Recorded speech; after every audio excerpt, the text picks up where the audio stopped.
I was on Twitter, just scrolling on Twitter, and I saw some guy say, I bought a mobile home for $3,000 and I'm fixing it up and I'm about to rent it out for $700 a month. I was like, what? Like, that exists? That exists? Mm-hmm. So I just did research, to YouTube, podcast, everything I could possibly find on mobile home investing. I learned about mobile home investing on October 15th, 2019, and I bought my first mobile home October 29th, 2019. So 14 days later, I bought it. Yeah. That is fantastic. That is the definition of self-educating yourself and then taking action, dude. Like, if you guys out there don't get anything from this podcast, rewind that piece and listen to that a couple of times. We're talking about 14 days. This guy, my man Royal went and studied up, did all this research, immersed himself in what to do, basically learning so much about it. Did not get caught up in the analysis paralysis phase, right? And immediately started taking action.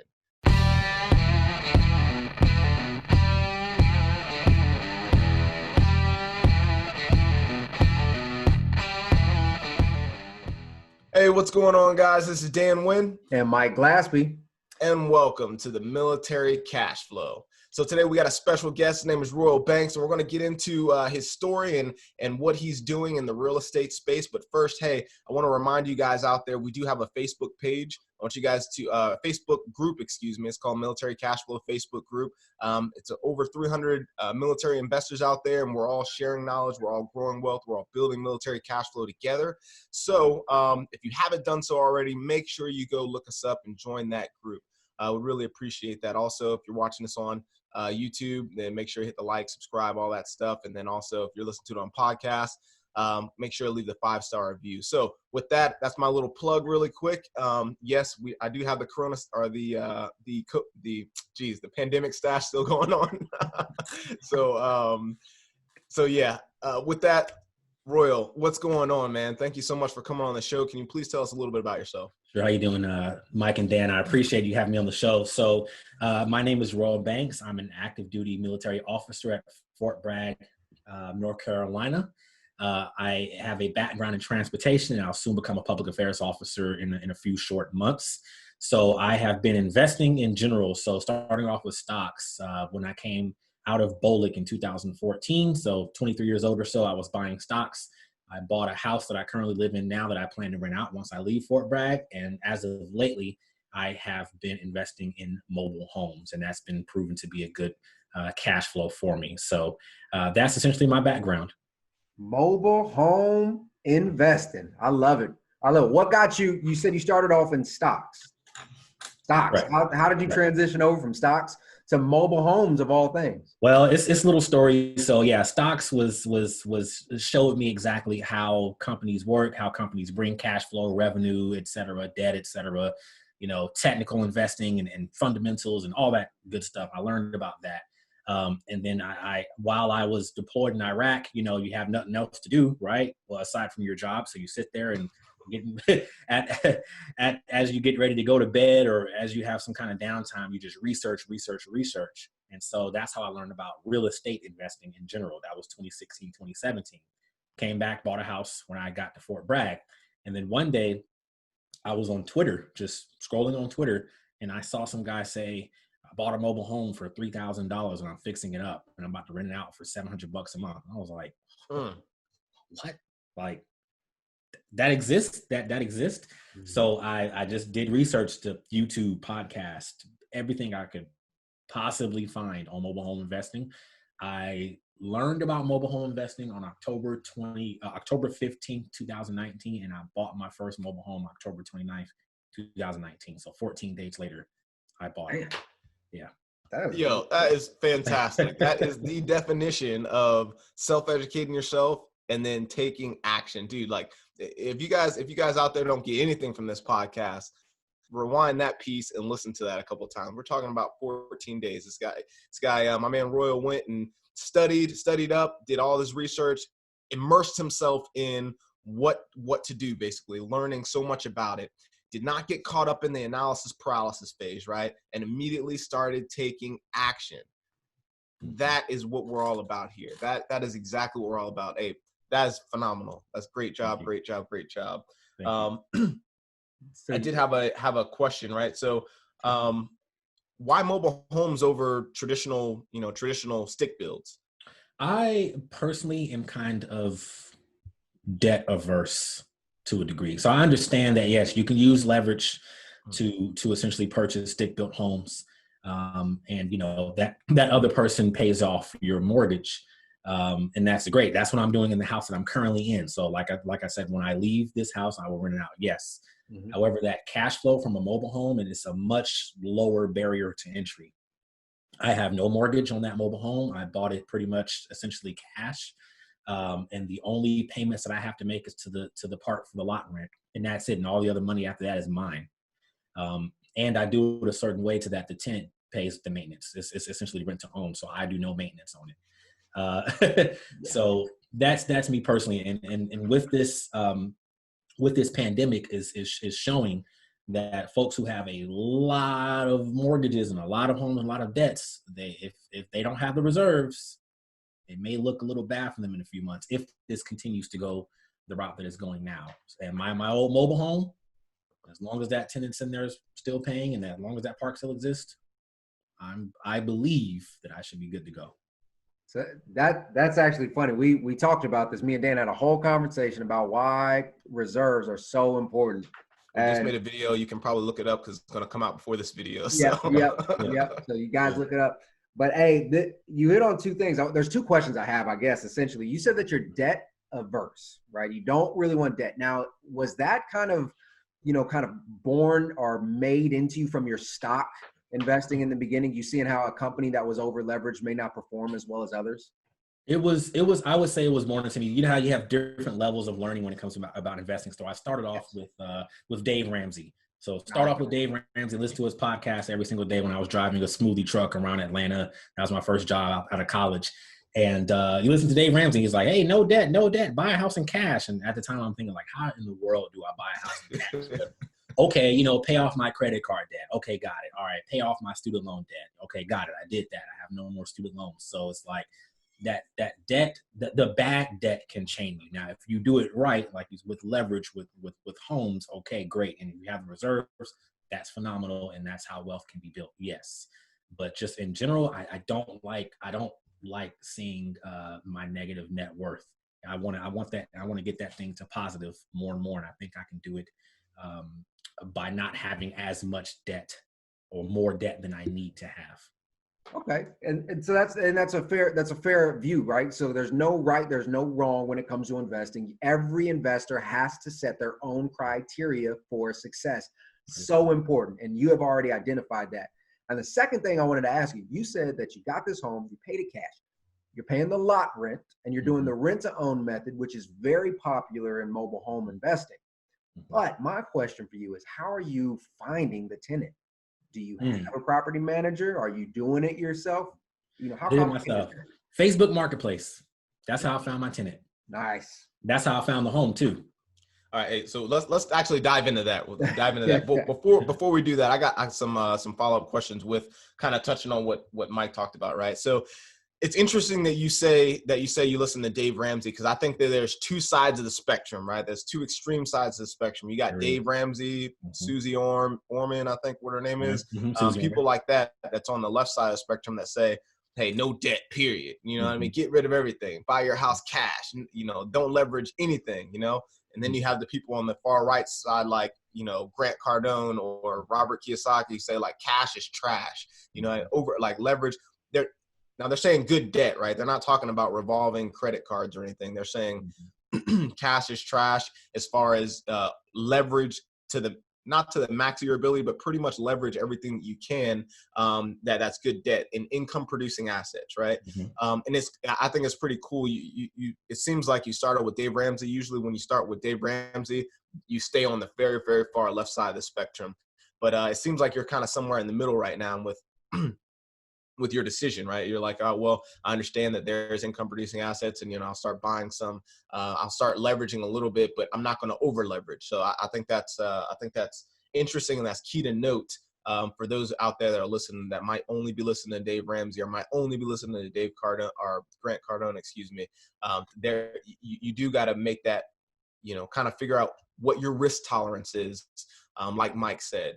So that's one thing. And then two is actually breaking down into the deal, getting to the deal itself. Sure. So let's start from the beginning. Sure.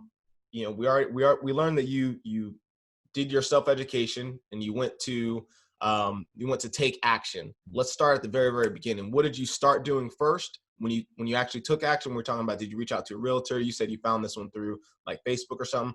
Walk us through that process and kind of explain to us how we do this thing. Sure. With mobile home investing. Sure. Originally, I reached out to my realtor and I asked her, were there any mobile homes for sale? And that's when I learned the difference in mobile home investing. You have real property and you have personal property.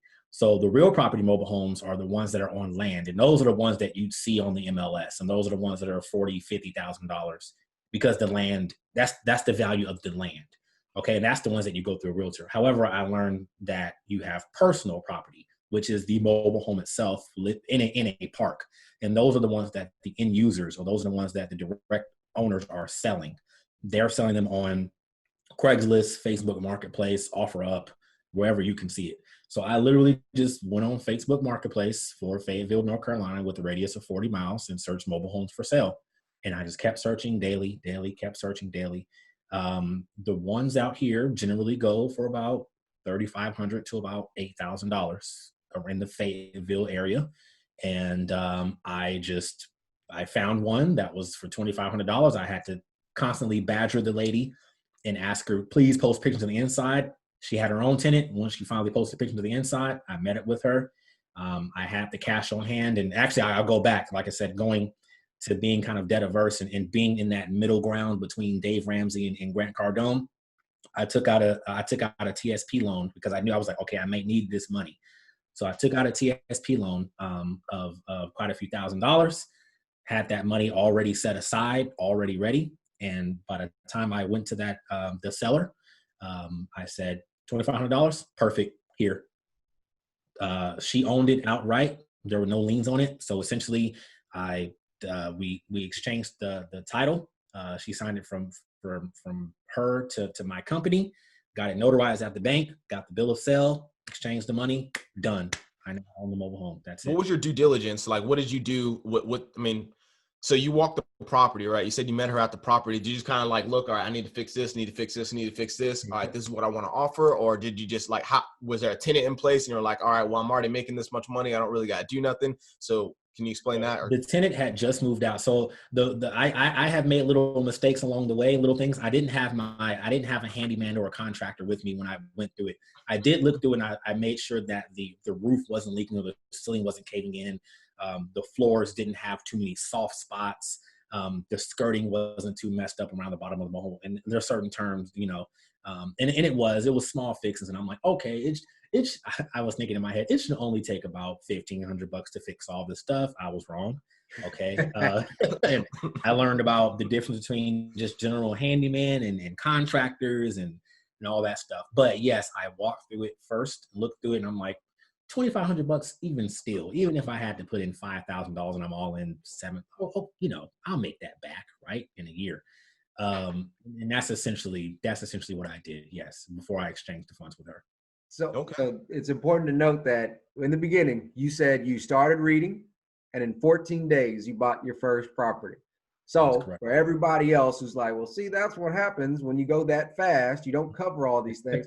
But let me ask you, if you did take as much time as you needed to find out all that information that you found out essentially in a month's time, right? If you tried to find that all reading, podcasts, websites, how long do you think it would have taken you before you actually bought the first property? I would tell you this, these things out here, if it's a decent mobile home for a decent price, these things will sell within 28 to 48 hours. Wow. Done, sold. So that thing would have been sold over multiple times by that time. And I wouldn't have been able to get into that deal. So I probably wouldn't have bought it, or I probably would have given up like, whatever, it's a stupid idea. And that's exactly it. So for everybody else who gets that analysis paralysis, what that leads to as you start to doubt your own self, I doubt your ability to effectively negotiate a deal or even evaluate a deal, because you start thinking like, oh, well, that general contractor is going to cost an extra da da da da. And before you know it, the deal's gone. Somebody else like Royal just came in there, snatched it up, and then he snatched up another one, and then he snatched up another one. And now you're talking, now you're talking to Royal like, hey, can you sell me one of your properties? It happens. So kudos again to taking action and learning along the way. Thank you. Definitely. So mobile home investing. So continuing on with the story. So you did your due diligence, well, what you thought was due diligence. and then what's the next step? So you get a tenant in place. Was it vacant? Like what? So what I did was I just took my little pictures of the outside, and I started getting it cleaned out essentially. So it was vacant. It was vacant, correct. So the tenant had just moved out. I go in there, it smells like cigarettes and cat smell a little bit. So I'm like, okay, I don't really feel comfortable marketing this thing yet until at least it's cleaned out at the very least. So I had it cleaned out by a local company. That's when I started, interviewing different contractors. I had 3. There was one that was already working on a home within the park, that the park was fine. Oh, also another thing, this is very important. This is a very important step. So if you are going to buy a mobile home in a park, okay, you need to talk to the park manager first. Don't just buy a park and think that you're going to start investing and build this mobile home empire in a park without first talking to the park manager, because they can make you have a very good day or a bad day. So confirm with the park, hey, I'm Roll. I'm an investor. There's, one of your owners in here are selling their mobile home. Is it okay if I buy it and bring tenant owners in? Sure, that's fine. Okay, good to go. So I did that as well. Then yes, I cleaned it out, got a contractor in, and started doing the work. So even before all the work was even done on the mobile home, I would take respectable pictures of it, that as long as it was clean. I put it on Facebook Marketplace, and literally within 3 minutes, I started getting bing, bing, bing, bing, bing, bing hits immediately. Place wasn't even done yet. Mm-hmm. So that was a confidence booster in knowing that I did the right thing, and I spent that money. I did the right thing. So that let me know, like, okay, this is real. Yeah, that's excellent. I really like that you talked to the park owner. So I've looked into mobile home park investing as well, and that was one of the big thing that the big highlight features that I read in. Like I read a couple books and things like that. That was one of the big highlight features. Your success, if you buy individual homes, is going to be dependent on that park owner. I hear some park owners run it to the ground. They don't really care. They don't really do much. Some park owners are super they don't want you to have a sublease to tenants. Some park, they have certain rules that restrict you from putting multiple tenants in, or you might have to go through their leasing or something like that. Luckily, you didn't run into any of those issues, but what are some of the mistakes that you made while, if like, let's say just one of the biggest mistakes that you made throughout the process, if you could redo it over again, what would one of those things be? Over-improving the mobile home. Yeah. Like I did all this stuff, my gosh, I mean, painting it, that's fine, but just generally over-improving it, and trying to make it, some folks try to make it as similar as they would a stick-built house, and then like a B class or almost an A class stick-built house. There's no need for that.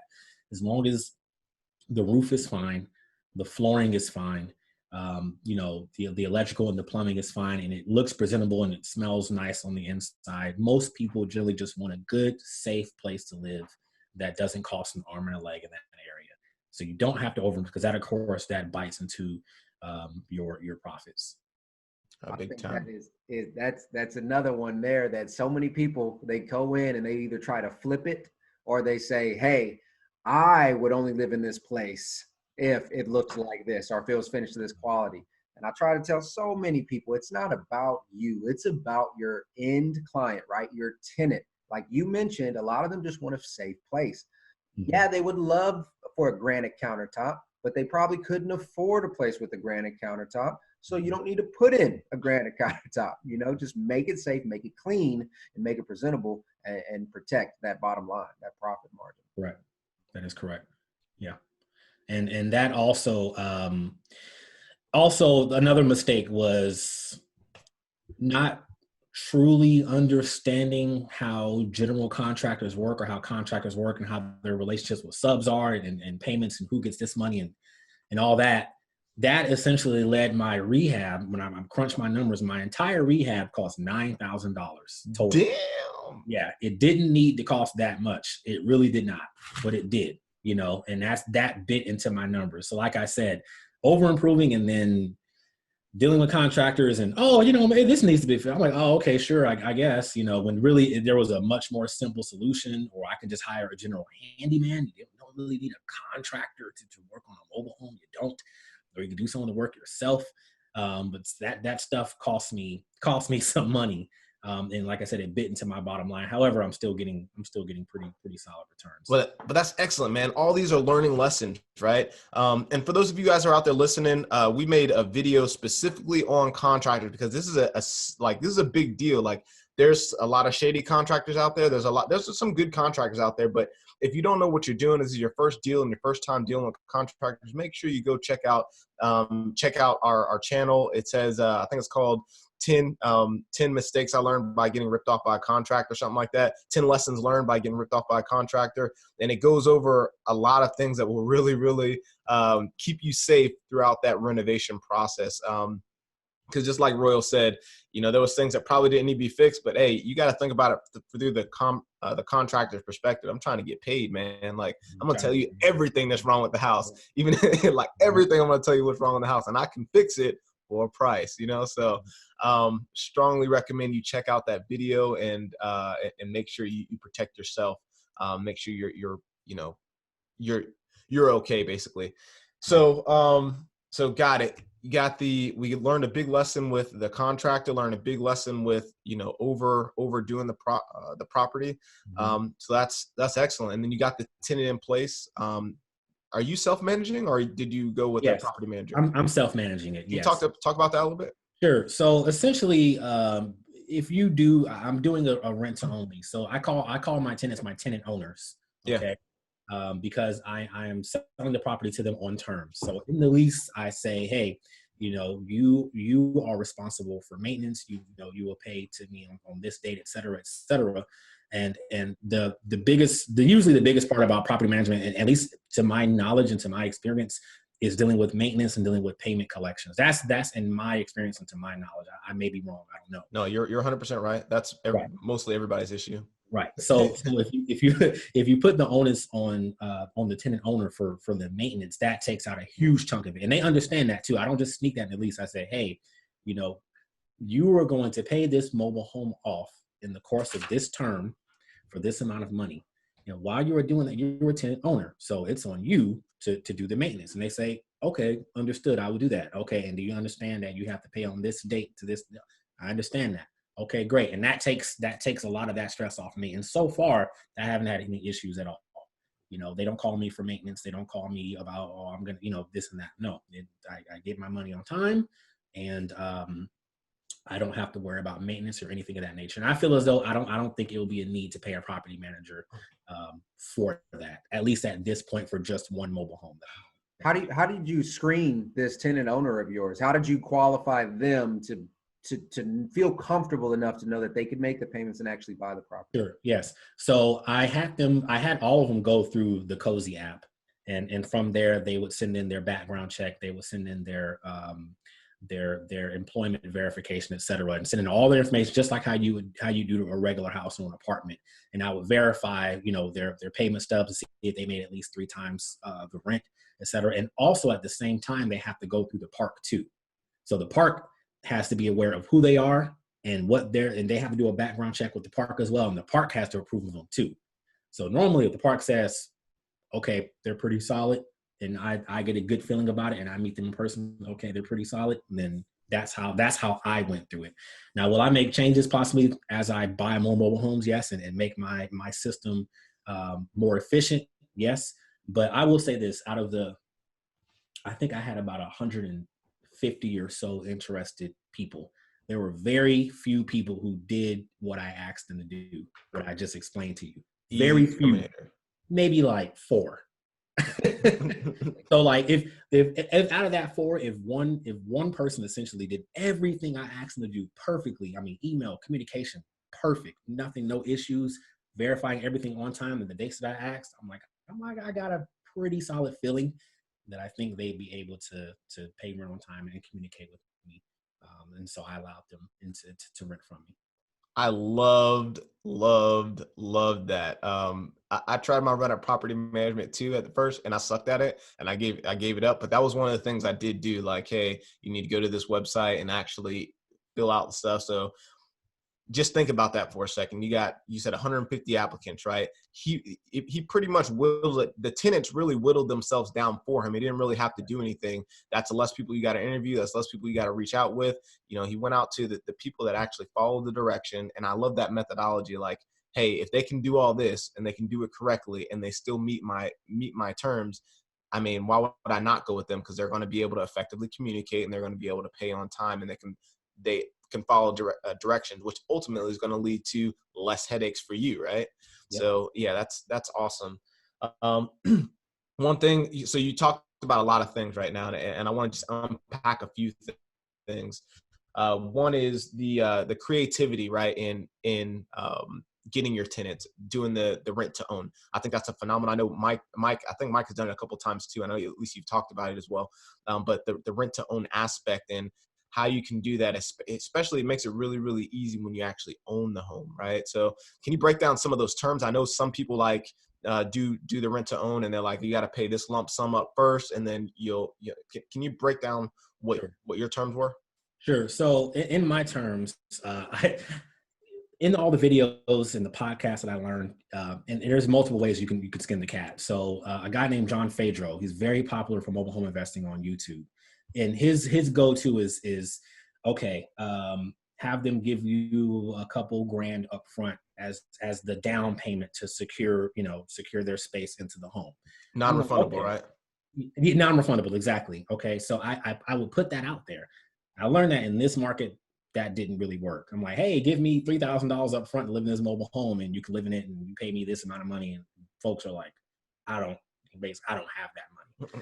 I'm like, okay, fine. So what I did was I adjusted my numbers, and I adjusted my terms to where they would just give me the first month's rent, essentially, which is $650.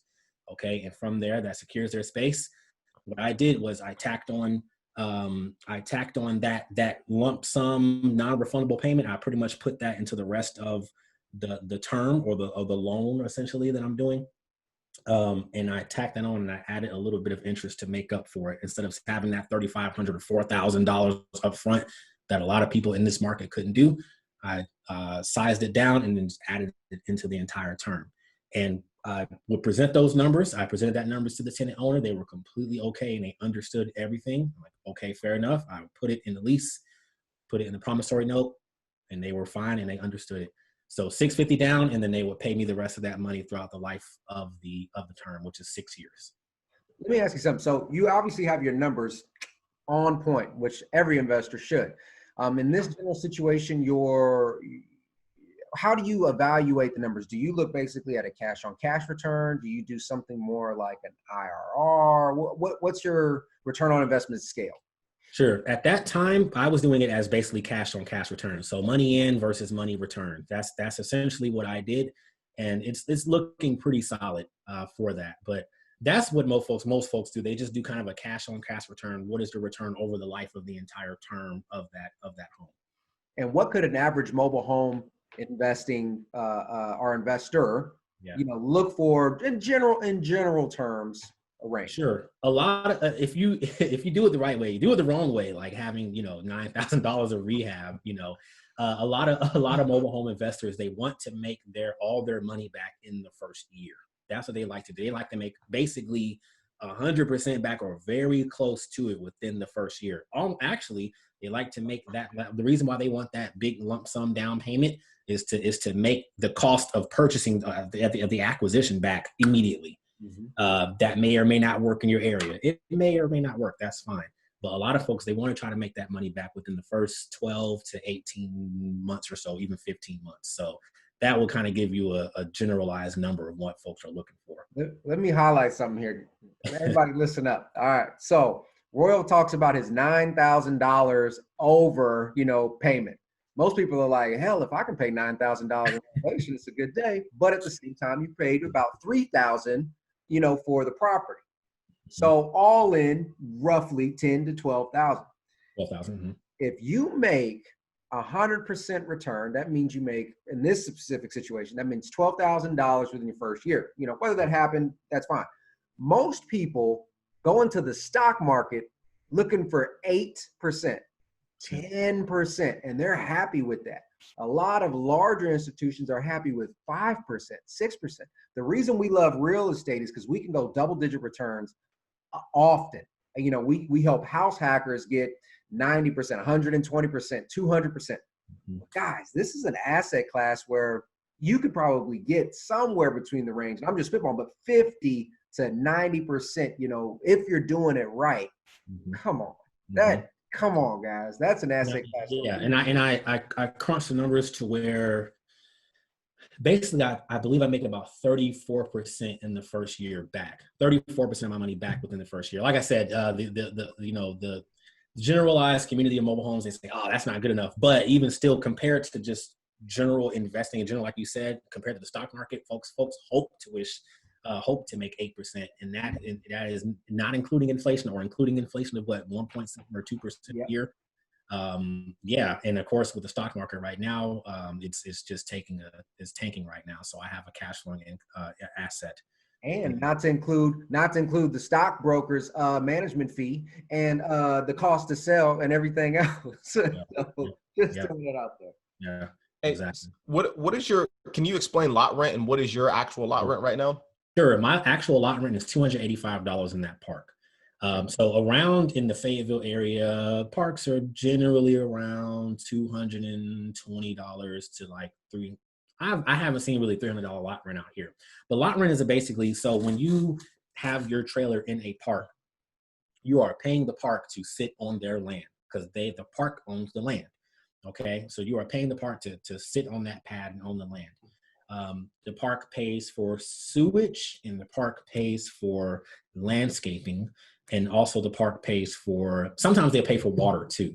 So in that lot rent it includes those things, as well as you just reserving the right to stay on their land. So as long as you pay that X amount a month to them, that's the park's income. That's if, now in generally it's just for a park. Usually, I wouldn't say usually, but the times that I've seen, parks normally just own the land. And so therefore they don't have to worry about maintenance on the trailers or anything of that nature. They just have to worry about CapEx maintenance on the grounds, and that's it. And that's the only thing that they have to worry about. That's it. So that's essentially what lot rent is. That's my roundabout answer. Sorry. No, that was great. That was an excellent explanation. It's basically your service for being on land. I mean, that's perfect. Mm-hmm. So let's go over. So now that we went over everything, can you just give us a quick? All right, this is what the numbers look like. We bought it for $2,500. We put $9,000 into it. I know some people are like, $9,000, it seems like a lot, 3 times more. But hey, the $9,000 is what you pay for one semester in school. This dude just learned a life lesson that he can use forever and pass down to anyone, that makes him passive income at any given time. So anybody that scoffs at that, dude, like, you're not looking at the bigger picture, man. So can you give us that quick breakdown? Yeah, quick breakdown. So $2,500 purchase on the Facebook Marketplace. Rehab, that's including painting, moving out all the trash, and cleaning it, was about $9,000. That's everything. My holding costs were about $920. So that is paying a couple months lot rent while I was marketing the property. And I think transferring the title, that was like $52 or so in North Carolina. So I was all in about $12,420 or so. So my income portion of that, I charge $650 a month in rent. So what you do for mobile home investing is there are no comps for mobile homes, because sellers place their own value on the homes, and one person can sell it for $2,500, another person can sell it for $4,000, and then you got mobile homes on private land that are selling for $40,000, $50,000. Okay, so what you do is You run comps based on the apartment rentals for the same beds and baths in that general radius. So what I learned was that the two bedroom, one bathroom apartments in that general radius in Fayetteville were renting for about $650 or so a month. So I said, okay, I would take that $650, that'll be my baseline, minus my $285 for the lot rent, and my income is $365 a month. That's my cash flow, and my only expense is my insurance on the mobile home, and that's it. So after that, I get about $315 or so a month cash flow directly to me. That's what I take home. And so what I did was I made that as a $650 a month. That includes the lot rent. I'm sorry, I'll make it as my cash flow, my $365. That's their payment to me because I essentially became the bank, owner financing or seller financing, for 6 years, 72 months at 8% interest. So basically I turned $12,420 or so into, I think my term is $26,320. That's the worth of my promissory note, or that's the term. 72 months total for $26,320. So that's essentially it. Twice the amount of what you put in over a 6-year period, which that's pretty much a win. If you take that and look at that in terms of what an actual home or an actual mortgage would get, we're talking about over a 30-year span with the mobile home park or with the mobile homes. We're talking about condensing that down to a 6-year period, which is phenomenal. And then after the 6 years, they own the property and you pretty much go off and do your own thing. You don't have to worry about the mobile home itself depreciating because as you said, the mobile homes, I mean, they're not sitting on any land. They don't really have like value like that. So that I think that's a great way to do it. And you continually do that, and you can build up your portfolio that way. So yeah. And for the tenant owners, they love it too, because I'm transparent with everything I say to them. I say, hey, you pay this, and after 6 years, or if you want to pay it down sooner, that's fine. You own it, and that's it. And the only expense that you really have to worry about is the lot rent, and then your utilities, and that's it, and that's all. And they were completely happy about that.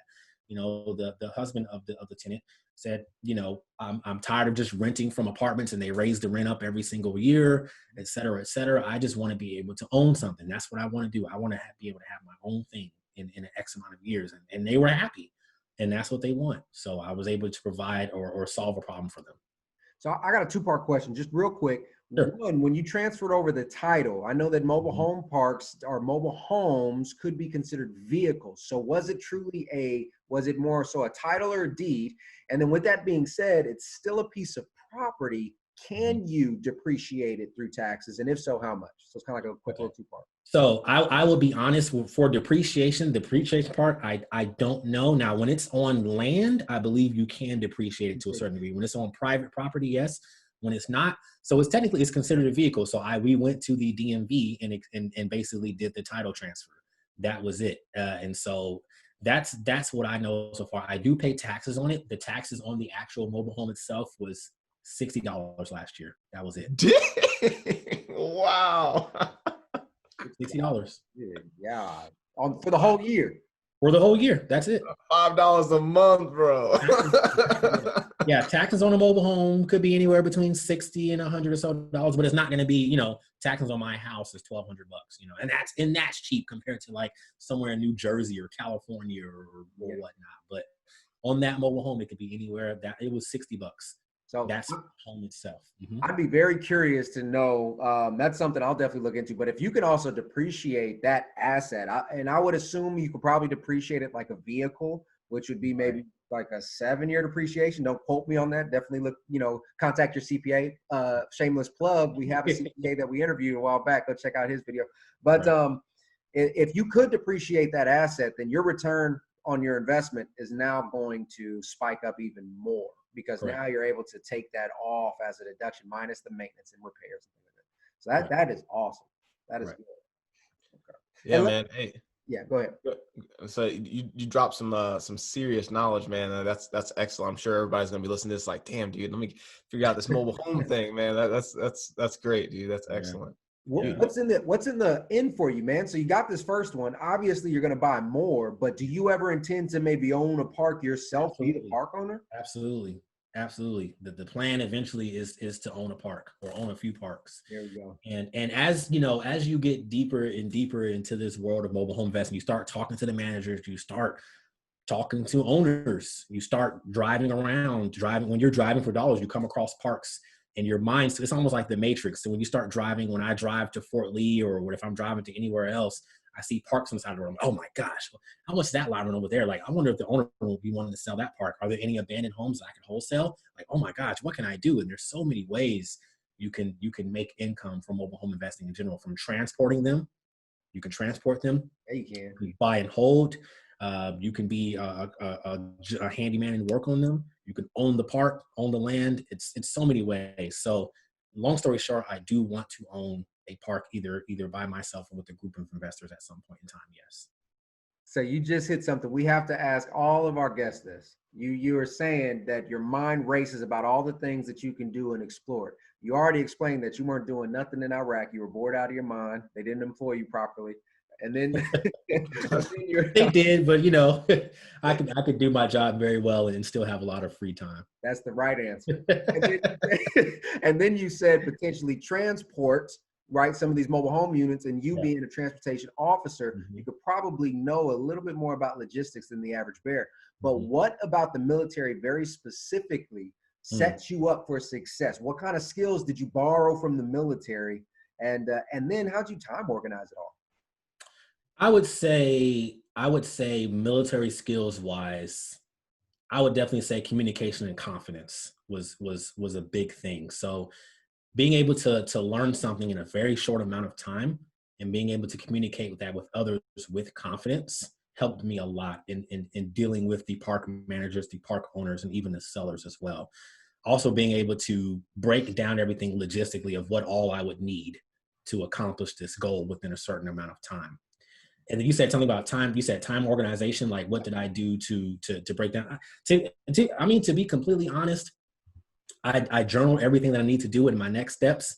But some of the things, since I was so brand new to it, it was just as it would come in, I would adjust fire. So as you know, being at Fort Bragg and you know, being a paratrooper, you understand that sometimes you're on a very limited time frame. You just have to freaking adjust fire and make stuff happen.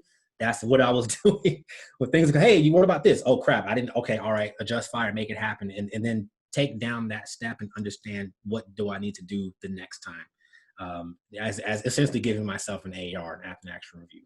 Jumped out the bird and built the parachute on your way down. Parachute on the way down. You know, that's essentially what I was doing, and now I know I have a whole a playbook. I can do a left seat, right seat with somebody, and I can also have my own playbook, and I can know what to do for the next deal. Excellent. Taking that military experience and literally just translating it into a new venture, right? And brand new venture. I love it. That's it. Love it. With the mobile home investing. So, yeah, starting to wrap it up a little bit. What's one thing that you would tell like a new investor that's maybe trying to do what you're doing or trying to replicate your success? What is one thing that you would tell them to help them out along their journey?